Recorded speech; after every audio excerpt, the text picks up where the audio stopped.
My Mother, The Person and the Patient is an original podcast written and hosted by me, Fortuna Kuso.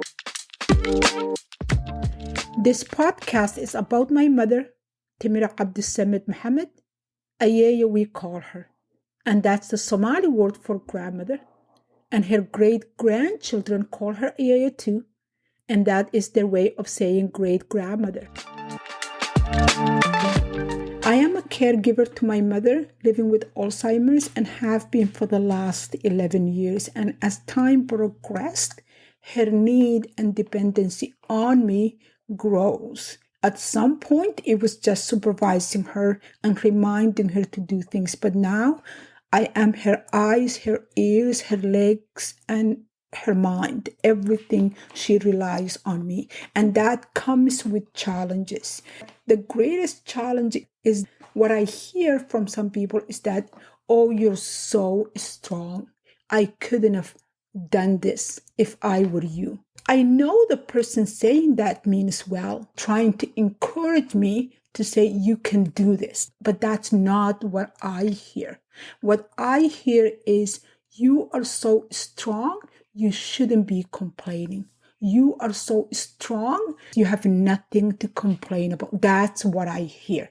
That's one side of it. Another side I hear, because I'm also Muslim, and in my core belief as a Muslim person includes the concept that you worship Allah and you are kind to your parents. So being kind to parents coming right after worshiping Allah. So that's crucial point. Concept also is that heaven is at your mother's feet. So if you are kind to your mother particularly, your heaven is right there for you. So people that are practicing belonging to the same faith I am, if they hear me complain, their response to that would be, don't complain, because you have heaven at your house. You don't have to worry about anything else. And I understand that.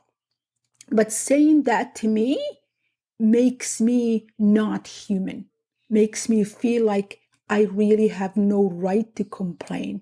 I have to stay strong in the face of adversity.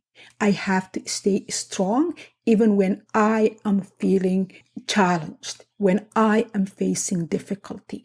And that forces me not to seek help, not to ask help from people, not to say, this is the challenge I'm facing. Just because I am strong, committed, determined, compassionate caregiver that is at the same time faithful believer of the duty placed on me to be caregiver to my mother, because she was a caregiver to me when I couldn't care for myself. And now it's my turn to be a caregiver to her when she cannot take care of herself. At the same time, I want to give myself permission and tell other caregivers to give themselves the permission to feel the pressure of caregiving. Seek help for yourself because you are feeling the difficulties of caregiving. Take care of yourself and let others in your circle know you are struggling this hour, this day, this week, this month, this year. There is nothing wrong with that. That doesn't take away from your strength of being the best caregiver you can. That doesn't take away from your faith and compassion of being the best caregiver. That doesn't take away from your duty and the responsibility you feel for being a caregiver. So you can be all three at the same time. You can be a faithful caregiver. You can be strong, determined, compassionate caregiver, and at the same time feel the pressure. Complain, ask, and seek for help for yourself, because in this spectrum of caregiving and care receiver, caregiver is the most crucial part of this process, because If the caregiver is not well, if the caregiver cannot admit to struggling, then the care receiver would in turn struggle. So I'm reminding myself, I'm reminding you that it's okay to be all three at the same time. On the other side, if you are not a caregiver, but you have a caregiver in your circle of friends, in your circle of family, please do not say you are strong. I could not have done this when the person is complaining to you. Do not say that to me, because that's not what I want to hear when I'm complaining. I know I'm strong and I know I'm committed to my mother, but when I complain, you are strong is not what I want to hear. And those of you faithful people that have people in your circle that practice the same faith, that are caregiver to their loved one, tells you, I am struggling. Don't say, don't complain, because you have your heaven at your house. The person telling you that, when I am telling you that, I know all that.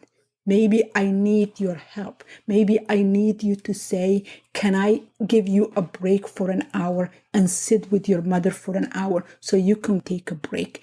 You can listen to what I'm complaining about. You can ask how you can help. But do not tell me you are strong, I could not have done it. And do not tell me that you have heaven at your house, and don't tell that to other caregivers that are in your circle, because that is interesting but not relevant to the situation at the time. When you listen to how we arrived at my mother's diagnosis and what followed, it's so easy to see her just as the patient, to see her as nothing more than the disease that reduced her to shell of her old self. But I want to also to tell you about my mother, the person, the fierce woman that told her stories unapologetically, celebrating the beautiful parts and harsh realities equally. I want to share with you the stories she told us about her life as a girl growing up in a small village, the tales that marked her adulthood. I want to share with you all her losses and the ultimate winnings. The following chapter is one of those stories reconstructed from my childhood memory. You are not alone. Her father's voice intruded into her thought. They're all pretending to have the love at once, for every child, for every time. His words came with so much force, daring her to contradict him. Surely you can see the folly in that, the improbability of the claim, her father said. Timur heard those statements from her mother before, but she was surprised to hear her father say it. Was he trying to justify her inability to love her child? Did her mother pretend to love her? Was it all a facade? Timur smothered that thought inside her. She wouldn't give life to it by uttering such words, for she couldn't bear to believe her mother didn't love her as much as she thought she did. That would mean all her life had been a lie. Your mother and I love you and your brothers very much. The sound of her father's insisting such a claim came to her now, as if it was her mother speaking to her from beyond the grave. Could he read her mind now? Watch her as the horrible thought drifted to her throat and landed on her tongue before Timur swallowed it back hard. It must be me then. A new certainty of how broken she was entered her mind with an audible click. Even the girls, including her friends, giggled at the baby. The only reason they came near Timur since the birth of her son was to see the baby, tickle his little toes until he made nonsensical sounds that made the girls roar with laughter. You are not alone. It was her father speaking again. It happens more than most mothers would care to admit. She sat up and pulled the baby into her breast as the midwife had instructed. He latched on quickly as if to make it easy for her, no fuss. He suckled in slow and gentle movements of his tongue. She lifted the baby and rubbed his back. He gave a satisfied burp, but that did nothing to appease the dreadful feeling of her failure to be a mother. I just want to love my child as other mothers do, she said to her father on the day of the baby coming out ceremony at the end of the 6th week after the birth. Her father prepared the baby for the coming out ceremony he had planned. His eyes were filled with joy as he fussed over the baby. His entire face lit up each time the child cooed. Even you love him more than I could ever do, Timira lamented. Because he's my grandson. Her father's face grew even brighter. I am his mother. The words came out much sharper than she'd intended them to. It wasn't her father's fault she was cold, her heart rock solid. I should feel more than you do. Not really, her father chuckled. If you are my bones, this little one here is the marrow inside those bones. He bent down and kissed the baby on the forehead. That means the grandparents love their grandchildren more than they love their children. That statement shattered Timira to pieces. Other people had instinct to love like her father, not her. If I had 1% of that shine on your face when I look at him, I would be grateful. Her father put the baby down on the bed and turned to her. His eyes were soft and kind. You are but a child yourself, he said. Give it more time. Let your body and spirit rest. He placed a hand on her shoulder. It will come in due time. I'm sure it will. I promise it will. Only you must be a little kinder to yourself. Her father's words intended to soothe her had the opposite effect. In her mind, becoming a mother should be an instinct, a feeling embedded in a girl from birth. It shouldn't be a learned skill like cooking or cleaning. Timira had to swallow several times to avoid dissolving into a puddle of tears. I hope you're right, she forced the words out. I know I am.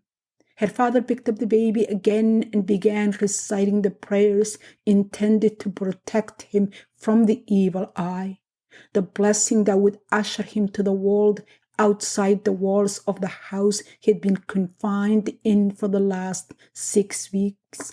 The little one is ready now. Why don't you get yourself and your brother ready? The ceremony will start soon. Timira pushed herself to prepare for the coming out ceremony. It was time to help her son face a world where even his mother didn't love him. The question of how other mothers could smile without an effort at seeing their children crowded her mind from then on. The feeling of disconnect with her son refused to abate. Hours turned into days as she waited for the tiniest of connections. Nothing came to her, nothing beside the need to cry. All she wanted to do was to wail. Sorrow bubbled in the pit of her stomach and moved up to her chest without her consent. It took a great effort to quell her desire to sob in agony, to hide her inadequacy. She forced a smile upon her face. As her friends took their lessons and played, she attempted to be a mother even harder, sitting with the older woman or doing chores. Her eyes drifted to the girls playing hopscotch, hide and seek, or simply laughing. Seeing their carefree life made her feel even more out of touch. You have something better than their childish games. one or another of the women would say when they noticed her watching the girls with a longing stare. Sometimes her son would cry, but she wouldn't hear him. All she wanted was to play, laugh with her friends without care, and sleep through the night without worrying about a sick or hungry child. But she didn't say that. She'd pick the baby up, put him on her lap, unzip the front of her dress and offer him her right breast and then the left one.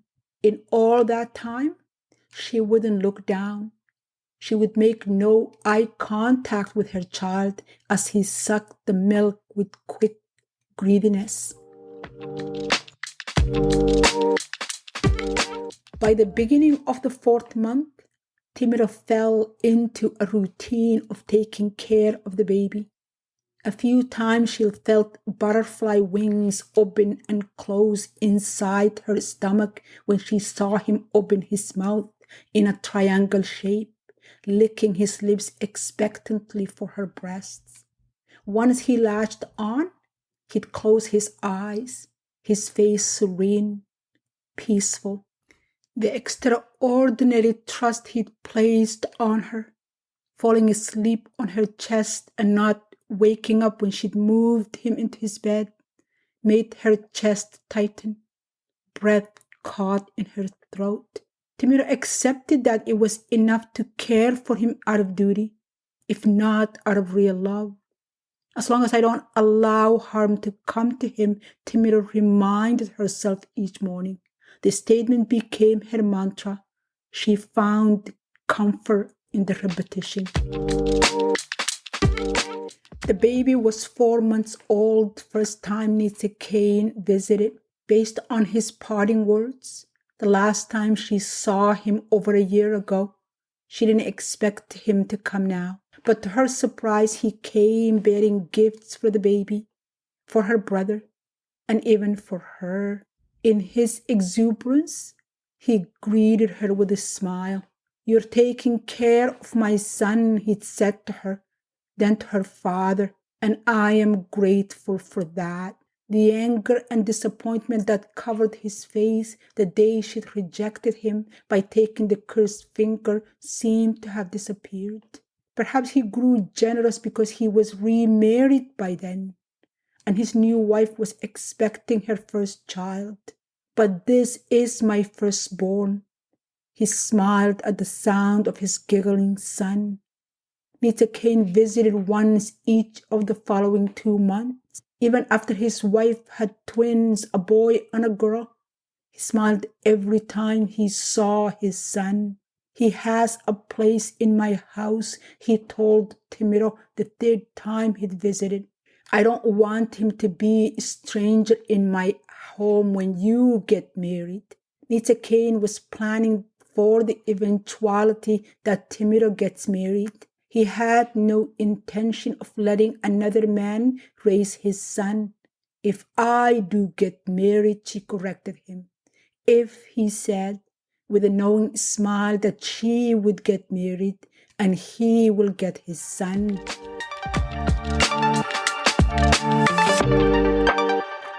It was the end of his 7th month that the baby grew restless. He clenched his toothless gums tight and rubbed his thighs together.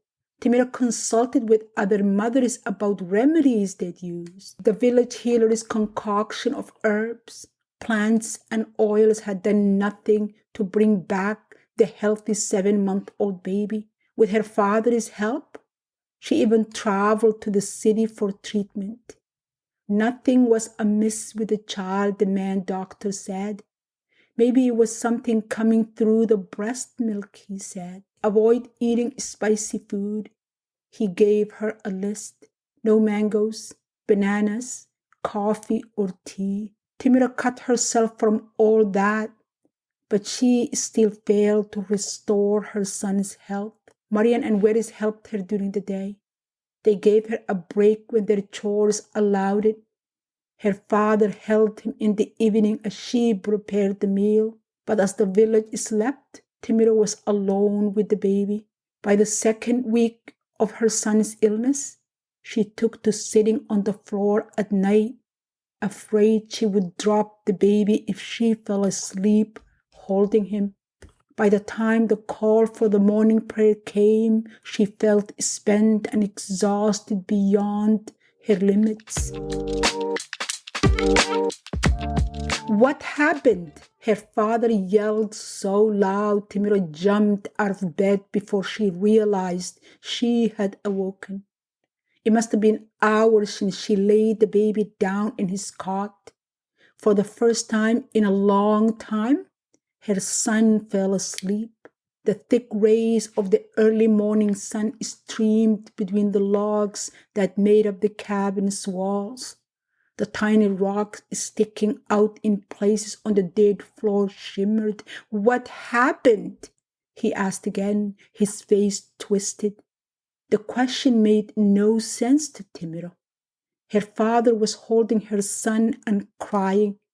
Her eyes were open, the scene unfolding before her, but she saw nothing, at least not what lay before her. Instead, her father's words took her back to the morning her baby brother Isaac was snatched from his hands.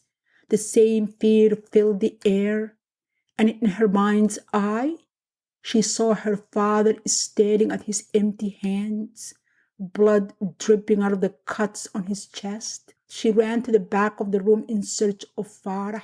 Did the evil that took Isaac come back for Farah? Not until she shook Farah awake. Confusion filling his face did the reality of the present situation land upon her. She turned to her father. She was back in the present moment. What did you do to him? Her father threw the accusatory question at her like a rock. Its sharp edges hit her hard. Her bones cracked. I fed him and put him to bed. Things were beginning to make sense now. She reached and lifted her son's limp body off her father's arms, sat on the closest stool, and held him close. Timiro rocked back and forth. Her father planned a funeral for the third time in as many years. Villagers came in droves and whispered condolences. Why would this happen to her? One person in the crowd would ask. The answer was always the same. He was sick for these last few weeks, not any more than all the other children, another person responded.